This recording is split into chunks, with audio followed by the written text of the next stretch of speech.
Hello guys, today I will show you the most famous recipe in Southeast Asia, Pad Thai. So let's get started.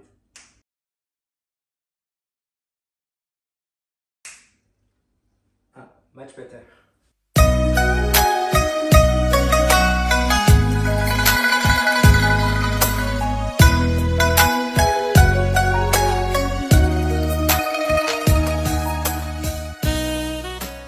For this recipe we'll need some carrots, some garlic, half of a cabbage, a lime, some eggs, some prawns, some chicken, rice noodles.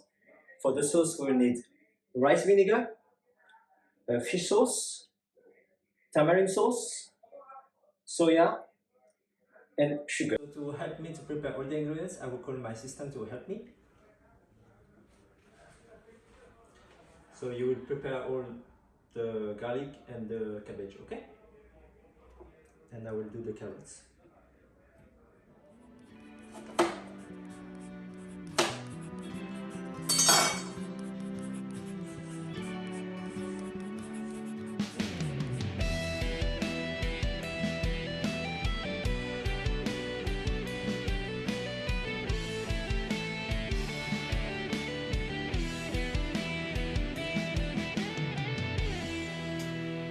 Add 4 or 5 tablespoons of fish sauce. ยามอายส่องกระจกเบิ่งแล้วคิดบ่ตกสิเฮ็ดจังใด 1 tablespoon of rice vinegar, 3 or 4 tablespoons of tamarind, แต่ถ้าอยู่กันไปก็มีแต่ทุกข์คือมาอุกมาอังหัวใจแท้ลาอายเกิดมาของวาสนาไม่มีพบกันไปก็คือสิพอสำนีไผ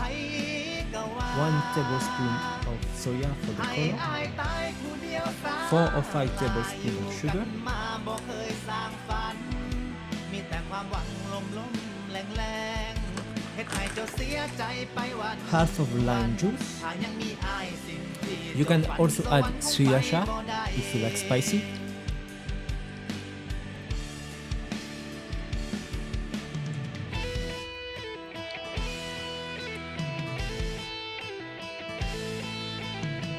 Thai people believes in balancing of 5 flavors: hot, sour, salty, sweety, and savory,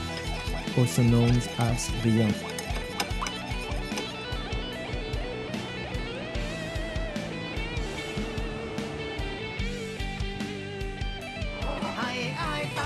Fry the garlic. อยู่กันมาบ่เคยสร้างฝันมีแต่ความหวัง Add the chicken. แรงๆเฮ็ดให้เจ้าเสียใจไปวัน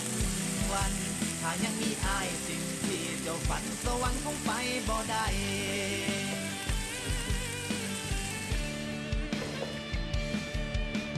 อายขอยืนตรงนี้ Add the cabbage and the carrot. แค่ครึ่งฝันฝ่ายเคยหักกันก็ดีสำใดคันเฮ็ดให้น้องเจ็บอายขอโทษหลายๆวางความหักอายไว้อายบ่เป็นหยัง After 5 minutes, add the prawns. คือมาอุกมาอังหัวใจแท้ลาอายเกิดมาของวาสนาไม่มีพบกันไปกันคือสิพอสำนี In a hot water, soak the noodles until it gets soft. Add the noodles in the pan. มีแต่ความหวังลมๆแรงๆเฮ็ดให้เจ้าเสียใจไป And วัน pour the sauce. ถ้ายังมีอายสิ่งที่เจ้าฝันสวรรค์คงไปบ่ได้ปล่อยอายไว้ให้มันตายผู้เดียวซาลาปล่อยอายไว้ Add the mushroom. ให้มันตายผู้เดียวซา ซื่อๆอ้ายถือเจ้าบ่ใหญ่ดีอยู่ซื่อๆความหักเฮาคือหมุนปุยปุย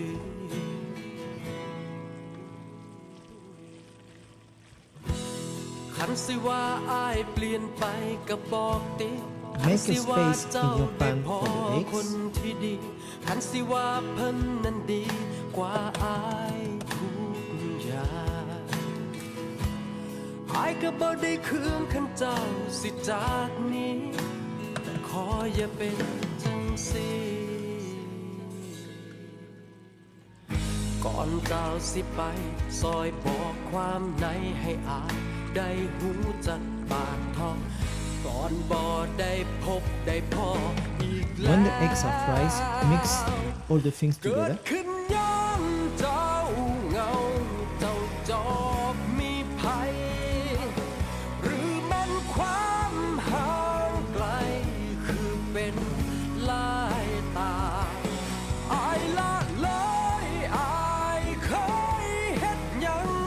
ให้บอกมาให้ Now you can serve it ใจ on appetite. ก่อนสิไป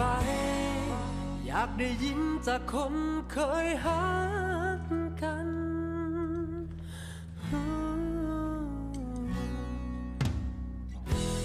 คันจังสันเจ้าบ่หักอายแล้วติหรือบ่เคยหักอายเลยสักนาที